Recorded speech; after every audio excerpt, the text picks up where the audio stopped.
14h, 16h, Brigitte Lahaie, Sud Radio. Avec Hugues Rennes qui est avec nous, gynécologue obstétricien et également conférencier. N'hésitez pas à aller lire, voir plus exactement ses conférences sur son blog. Karine, bonjour. Oui, bonjour Brigitte, bonjour Monsieur Rennes. Bonjour. Merci d'être avec nous, Karine. Donc vous êtes toujours en télétravail actuellement?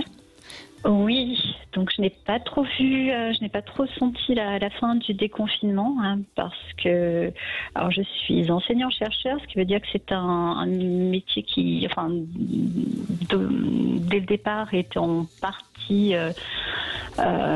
plutôt solitaire, et ce sont les cours avec les étudiants qui permettent d'avoir des échanges et de retrouver aussi les collègues à l'université. Et là, du coup, l'enseignement supérieur n'a pas repris.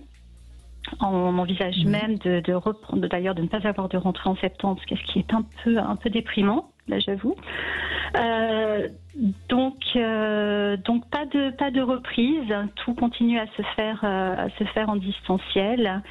Et du coup, bizarrement, mais je ne pense pas être la seule dans cette situation. J'ai après différentes phases, et notamment la frustration, le manque de relations sociales, là je commence à apprécier ma compagnie et à être frileuse à l'idée de ressortir. J'en ai pas nécessairement une grande envie non plus maintenant, et je suis pas seule. C'est vraiment bizarre, mais autour de moi les avis sont un peu les mêmes. On a le déconfinement a beau s'être terminé, n'a pas nécessairement envie pour autant d'aller dans les restaurants, d'aller dans les magasins, et le travail. Alors, et pourquoi? Pardon. Excusez-moi. Ça veut dire déjà que vous êtes bien avec vous-même, finalement. Oui.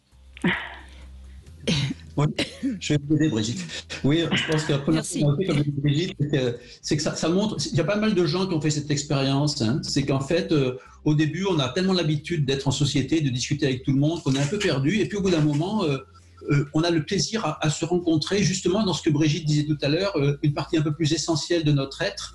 Et je trouve que c'est un très bon signe. Alors bien sûr, ça donne quelquefois un peu moins envie d'aller vers les autres, mais au contraire, ce retour vers les autres, pour moi, il va être encore plus fort, à condition qu'on reste en relation avec cette partie intime de nous, avec laquelle on vit bien. Mm-hmm. Oui, non, ça a été le cas. Puis c'est vrai que ça permet plein de choses, de vivre à son rythme, de faire tout ce qu'on ne s'accorde pas le temps de faire d'habitude aussi. Donc plus de lecture, après on peut faire ce qu'on veut, de la méditation, en tout cas ou du jardinage, mais en tout cas des choses que quand on est pris dans la vitesse un petit peu de la vie de tous les jours. Oui, il y a plus cette course qui fait qu'on ne prend pas le temps. On ne prend pas le temps de faire les choses. Tout à fait. Là, vous vous posez. Oui, vous vous posez et vous êtes bien avec vous-même. Alors après, c'est toujours la même histoire. Je crois que l'être humain est un être d'habitude, et quand on s'habitue à un autre rythme, ça sera de toute façon un petit peu compliqué de vous réhabituer à un autre rythme. Mais ce qui est intéressant, c'est de garder cette période où vous avez pris un peu plus le temps de vous occuper de vous, pour de toute façon par la suite vous redonner des espaces juste pour vous. Tout à fait. Et puis au moins ça prouve que vous êtes bien avec vous-même, et ça c'est quand même une belle découverte.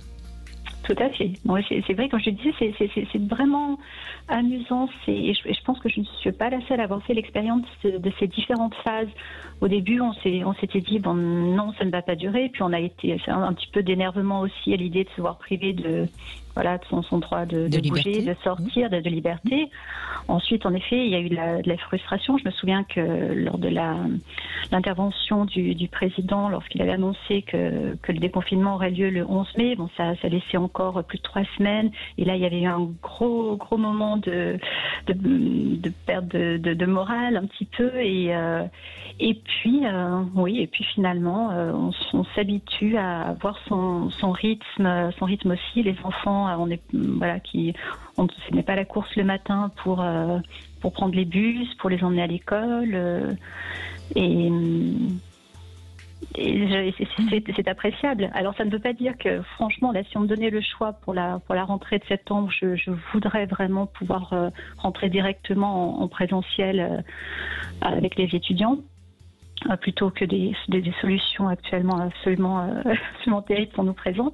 Mais pour l'instant, j'avoue que là, les 2-3 mois, je me vois bien continuer toute seule avec moi-même, à profiter quand il fait beau, à profiter du beau temps, profiter des lectures, profiter des animaux qui nous entourent, etc. Non, c'est vraiment agréable. Mais voyez, Karine, on vous entend et on voit bien que vous êtes sereine, hein, dans ce style de vie nouveau, alors que beaucoup de personnes, par exemple, sont tombées dans des addictions, parfois pas forcément des addictions dangereuses comme la drogue ou l'alcool, hein, mais parfois certains se sont mis à regarder des séries en boucle.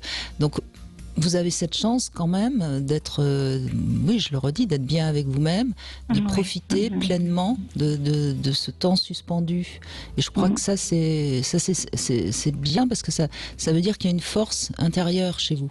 Et je crois que cette force intérieure, écoutez, ça n'a pas l'air si difficile que ça.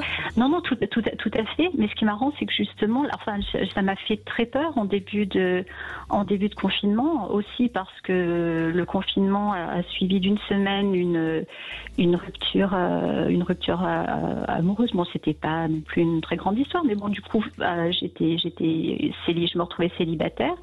Donc quelque part, il y a une petite angoisse aussi en début de confinement, hein, cette peur d'être pas seulement isolée, enfin seule et isolée, et en réalité, je crois que j'ai appris, cette période m'a appris en effet à apprécier ma compagnie, et du coup peut-être à aller vers les autres uniquement, quand j'en ai envie. Bon, c'est pas toujours le cas, mais les autres deviennent peut-être un peu plus le tri.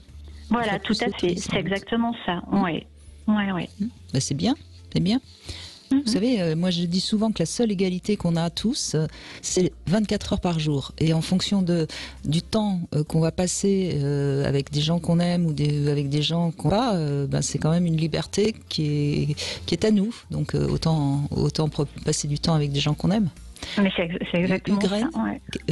Oui, moi ce qui me frappe, c'est quelque chose que je reconnais, que j'ai beaucoup reconnu en moi-même, ce que vous dites, c'est le fait de la peur du changement. C'est-à-dire qu'au moment où il y a le confinement, vous avez peur de cette période qui se présente, et c'est tout à fait normal, et puis finalement, vous découvrez que vous y gagnez.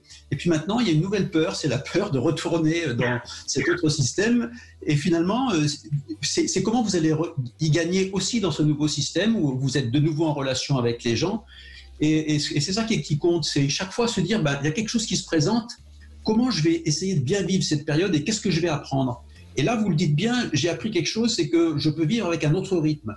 Alors bien sûr, vous n'allez pas faire un copier-coller, vous ne pouvez pas vivre en allant en présentiel, comme vous le dites, avec le même rythme que ce que vous avez vécu dans le confinement. Mais vous pouvez garder les ingrédients essentiels. Comme je le disais tout à l'heure, on a besoin de temps pour soi, on a besoin de temps de réflexion, on a besoin de temps non pas vide et qu'on remplit avec des tas de vidéos, des choses comme ça, des temps où on est avec soi-même. Et vous avez vu comme ça vous a fait du bien d'être aussi avec vous-même, votre rythme et d'autres activités, alterner des activités.